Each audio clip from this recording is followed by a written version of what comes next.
Assalamu alaikum, how and welcome. Today we are here for new delivering a legal lecture. आज का जो हमारा legal lecture का topic है वो है खुला on the basis of lack of understanding. देखिए हस्बैंड और वाइफ की शादी हो जाती है मगर वो कुछ अर्से के बाद ये देखते हैं हमारी अंडरस्टैंडिंग नहीं है, there is lack of understanding.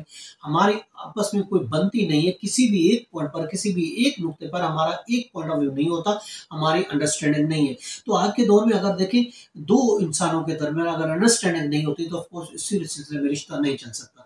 Of course अगर उनमें बहुत अच्छे ताल्लुकात, मेन जो चीजें अंडरस्टैंडिंग होनी चाहिए, अगर अंडरस्टैंडिंग नहीं है वो एक दूसरे को समझ नहीं सकते, वो एक दूसरे की बातों का, एक दूसरे के डिसीजन का एहतराम नहीं कर सकते, एक दूसरे का एहतराम नहीं करते, एक दूसरे की ख्वाहिशात का, एक दूसरे के खासकर व्यूज का देखे डिफरेंस व्यूज हो सकता है, इख्तलाफ व्यूज हो सकता है, एक कुछ और डिसाइड करता है, दूसरा कुछ और डिसाइड करता है, कोई भी बेटर हो उस पर अख्तलाफ जरूर हो सकता है मगर उसको मिल बैठ के हल करना जरूरी है। अगर मिल बैठ के हल नहीं कर सकते तो it mean there is a lack of understanding. अगर लैक ऑफ अंडरस्टैंडिंग है, उनके दरमियान अंडरस्टैंडिंग सही तरीके से नहीं है, कमी है, लैक ऑफ अंडरस्टैंडिंग की कमी है, तो उस सूरत में वो खुला अगर वाइफ चाहती है नहीं मेरे और मेरे हस्बैंड के दरमियान तो बहुत फर्क है क्योंकि वो मुझे नहीं समझ पाता, मैं उसको नहीं समझ सकती, तो हमारी जिंदगी कैसे गुजरेगी।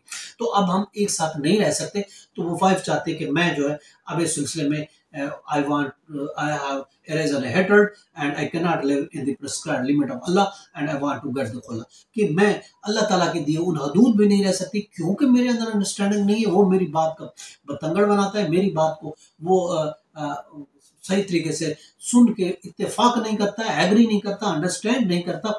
हमारे अंदर किसी भी एक पॉइंट पर मैच अंडरस्टैंडिंग नहीं है, एक जैसे अंडरस्टैंडिंग नहीं, समझ नहीं है, हम एक दूसरे को नहीं समझ पा रहे, तो लाइफ में किस तरीके से चल सकेंगे।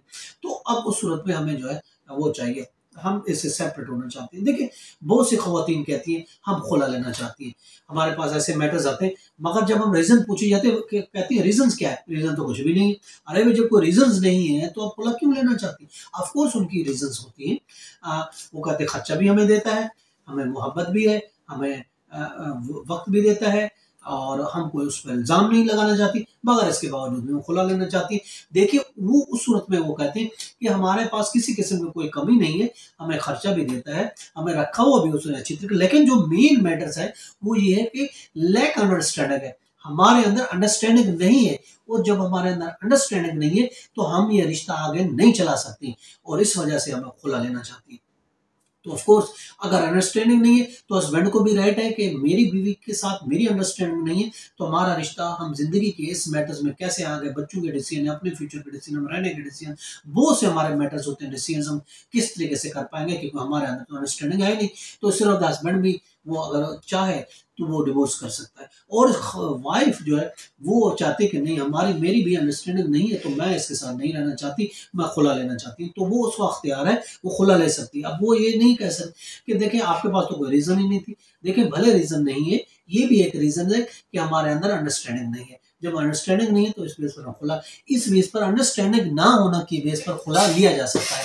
कोर्ट में केस फाइल करके वाइफ खुला ले सकती है इस बुनियाद पर कि मेरी हस्बैंड के साथ अंडरस्टैंडिंग नहीं है और मैं इस रिश्ते को आगे नहीं चला पाती, तो मुझे खुला चाहिए। तो ऑफ कोर्स इस ग्राउंड पर खुला भी वाइफ ले सकती है।